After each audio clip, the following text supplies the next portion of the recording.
اللهم صل على سيدنا محمد وعليه وعترته بيداد كل ملوم لك أستغفر الله العظيم لا إله إلا هو الحي القيوم أتوب عليه يا حي يا قيوم. اللہ السلام قولم من رب رحیم یا رافیو حسبنا اللہ نعم الوکیل نعم المولا و نعم النصیر. اللہم صلی علی محمد النبی الامی وعلی آلہ وصحابہ وبارک وسلم تسلیما. سب سے پہلے تمام حاضرین اور غائبین کو ایاز فہیم کی طرف سے السلام علیکم. تو دوستو آج ہم سورہ بقرہ کی آیت نمبر 60 کے بارے میں جو ہے نا بات کرنے جا رہے ہیں. تو ترجمہ: اور جب حضرت ابراہیم علیہ السلام نے عرض کی اے میرے رب مجھے دکھا دے کہ تو کیسے مردے زندہ کرے گا. فرمایا کیا تجھے یقین نہیں؟ عرض کی یقین کیوں نہیں مگر یہ چاہتا ہوں کہ میرے دل کو قرار آ جائے. فرمایا تو اچھا 4 پرندے لے کر اپنے ساتھ ہلا لیجئے، پھر ان کا ایک ایک کر کے ٹکڑا پہاڑ پر رکھ دیجئے، پھر انہیں بلا وہ تیرے پاس چلے آئیں گے پاؤں سے دوڑتے، اور جان رکھ کے اللہ غالب حکمت والا ہے. تو اس آیت میں اگر دیکھیں تو حضرت ابراہیم علیہ السلام نے فرمائش کی کہ یا اللہ میں دیکھنا چاہتا ہوں کہ کیسے تو مردوں کو زندہ فرماتا ہے. تو یہ مردے جو ہے نا زندہ کیسے ہوتے ہیں یہ دیکھنا چاہتے تھے حضرت ابراہیم علیہ السلام.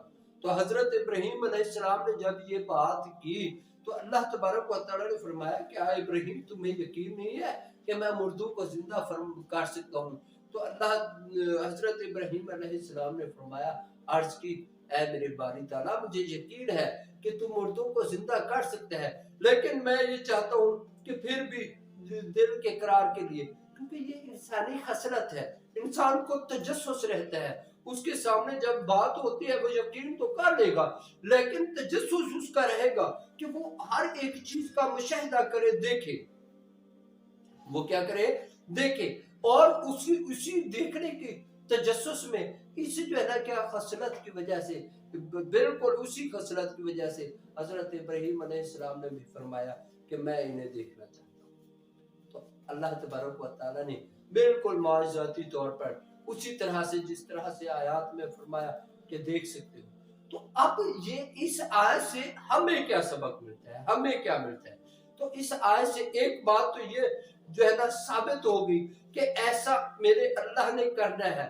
بالکل میرے اللہ نے ہر ایک مردہ کو دوبارہ زندہ کرنا ہے، اور ہر ایک ذی روح نے اللہ کے سامنے کیا ہونا ہے؟ حاضر ہونا ہے. تو اس میں تو کوئی شک نہیں، کوئی دو رائے نہیں. اب اس آیت کی اگر ہمارے اوپر امپلیمنٹیشن دیکھیں تو اس کے بارے میں مولانا روم رحمت اللہ علیہ نے ایک بڑی ہی خوبصورت بات کی. انہوں نے اپنے جو ہے نا مثنوی کے 5ویں دفتر کے شروع میں ہی اس کے بارے میں بات کی کہ مولانا روم فرماتے ہیں یہ جو جن 4 پرندوں کے بارے میں اللہ تبارک و تعالیٰ نے حضرت ابراہیم علیہ السلام کو حکم دیا کہ انہیں جو ہے نا کیا کرو، آپ ذبح کرو اور ان کے ٹکڑے پہاڑوں پہ ڈالو. تو وہ 4 پرندے کیا تھے؟ وہ 4 پرندے یہ تھے. ایک پرندہ تھا کیا؟ مور. ایک پرندہ تھا بطخ، اور ایک پرندہ تھا کوا، اور چوتھا پرندہ جو تھا مرغ تھا. مولانا روم فرماتے ہیں یہ اصل میں 4 خصلتیں ہیں، یہ 4 اوصاف ہیں. اگر ان پرندوں کو دیکھیں تو ان کی بھی اپنی کیا ہے؟ خصلتیں ہیں. ہر ایک پرندے، اگر آپ مور کو دیکھیں تو مور جو ہے نا اپنی خوبصورتی میں ہر وقت ڈوبا رہتا ہے، خود پسندی کا شکار ہوتا ہے. اسے ہر وقت اپنی جو ہے نا وجود، اپنا جو ہے نا جسم، اپنی جو ہے نا عظمت، اپنی عزت، اپنے علم، اپنے اوپر جو ہے نا ہر وقت کیا رہتا ہے؟ ایسے سمجھ لیں غرور رہتا ہے. وہ ہر وقت اسی پر نظر رکھتا ہے. یہی خصلت انسان کی ہے. انسان خود پسند ہے، انسان اپنی عظمت، اپنی عزت، اپنے علم، اپنے وقار، اپنے طاقت، اپنی قوت پر ہر وقت کیا رہتا ہے؟ ناظر رہتا ہے. یہ ایک خصلت، ایک پرندہ ہے جو ہمارے اندر ہے، جو ہمارے اندر ہے.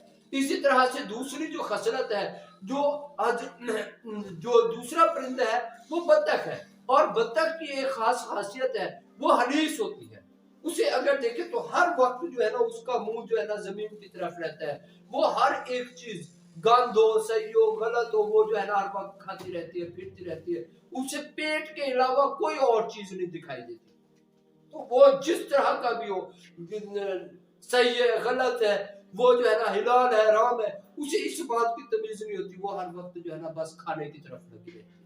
تو یہ ایک خصلت انسان کی ہے. اور انسان بھی اندھا ہو جاتا ہے اپنے لالچ میں، اپنے لوبھ میں، اپنے ہرس میں.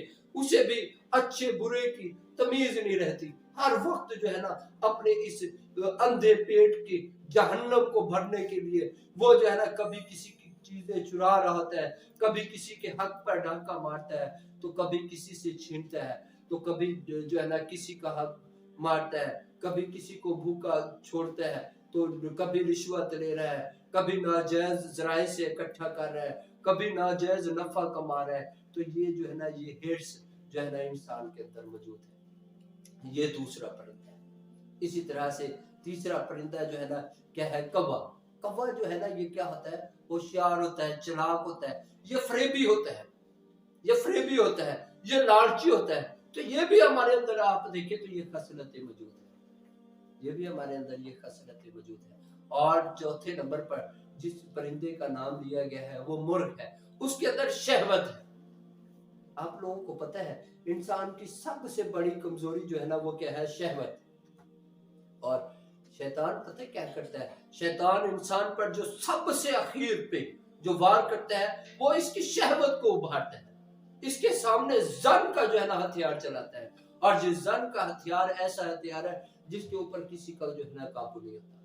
تو اس لیے اللہ تبارک و تعالیٰ نے فرمایا کہ اصل میں یہ ہے کہ اگر تم چاہتے ہو کہ دیکھو کہ مردے کیسے زندہ ہوتے ہیں تو ان تمام کی تمام خصلتوں کو اپنے تابع کر لو، ان پر قابو پا لو.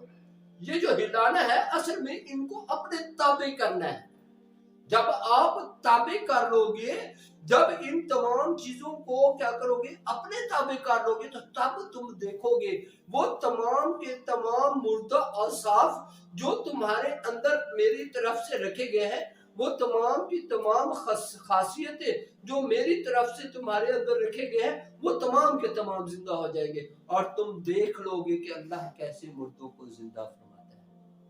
اور میرے خیال میں تو یہ اسی کے ساتھ ساتھ اگر آپ دیکھیں تو ہمارے اندر اگر میں اس کو اپنے انداز سے دیکھوں تو مجھے یوں لگتا ہے یہ ہمارے حواس خمس ہے. یہ ہمارے حواس خمس ہے.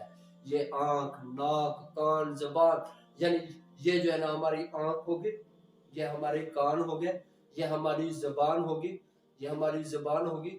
یہ جو ہے نا ہماری حس ٹچ جو ہوتا ہے یہ اصل میں وہ اوصاف ہے جن کے ترک کرنے کا اللہ تبارک و تعالیٰ. اور یہ نہیں کہ ہمیشہ کے لیے یہ ترک ہو جاتے ہیں.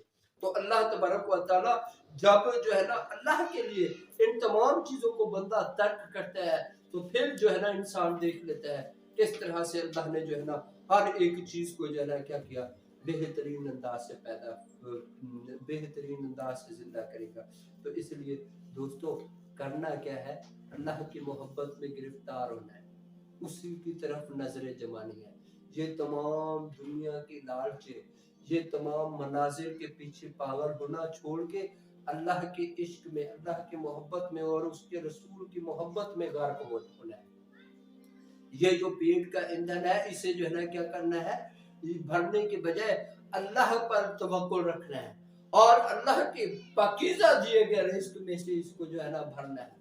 اور یاد رکھے جینے کے لیے کھانا ہے، یہ نہیں کھانے کے لیے جینا شروع کر دے. کھانے کے لیے جینا نہیں بلکہ جینے کے لیے کھانا ہوتا ہے. ٹھیک ہے. اس کے علاوہ ہمیں جو ہے نا یہ جو خود پسندی کا ہم نے لبادہ اوڑھا ہوا ہے، ہمیں اپنے علم پر ان تمام چیزوں کو کیا کرنا پڑے گا؟ ترک کرنا پڑے گا. پھر اللہ تبارک و تعالیٰ جو ہے نا ہمیں بھی دکھا دے گا کہ وہ مردے کیسے زندہ کرتا ہے. جب ہم اپنے انفاس کو ترک کر دیتے ہیں تو اللہ ان کے بدلے نئے نفس دیتے ہیں. یہ جو بصارت ہے اس بصارت کو جب اللہ کے لیے آپ کیا کر دیں گے؟ ترک کر دیں گے، اللہ کے علاوہ، اللہ کی پسندیدہ چیزوں کے علاوہ دوسری چیزوں کی طرف آپ نے غور کرنا چھوڑ دیا، دیکھنا چھوڑ دیا، صرف اللہ کی قدرت اور اس کی عظمت اور اس کے جو ہے نا جمال کی طرف کے نظاروں میں اگر غرق ہو گئے، تو پھر اللہ تبارک و تعالی جو بینائی دے گا، جو بصارت دے گا، وہ بصارت لافانی ہوگی، وہ بصارت لافانی ہوگی جس کو کبھی زوال نہیں آنے والا۔ جب آپ اللہ کے جو ہے نا باتوں، پسندیدہ باتوں کے علاوہ تمام دوسری باتیں ترک کر دو گے، اس سماعت کو، یہ جو مادی کائنات کی یہ جو سماعتیں ہیں، یہ جو سر ہے، یہ جو مختلف جو ہے نا آوازیں ہیں، ان کو جب ترک کرو گے تو اللہ تبارک و تعالیٰ ایک اور روحانی جو ہے نا سماعت عطا کرے گا، اور اس کے علاوہ وہ سر، وہ جو ہے نا رنگ آپ سنیں گے، دیکھیں گے، جن کا آپ تصور بھی نہیں کر سکتے۔ تو اسی لیے اللہ تبارک و تعالیٰ فرماتا ہے کہ جب انسان ان تمام کی تمام خصلتوں کو ترک کر دیتا ہے تو وہ اب بھی دیکھ سکتا ہے کہ کیسے اللہ تبارک و تعالیٰ مردوں کو زندہ کر سکتے ہیں۔ تو یہ جو ہے نا طویل تھی جو ہے نا اس آیت میں سورہ بقرہ کی 260 آیت میں بیان کی گئی۔ تو وسلام۔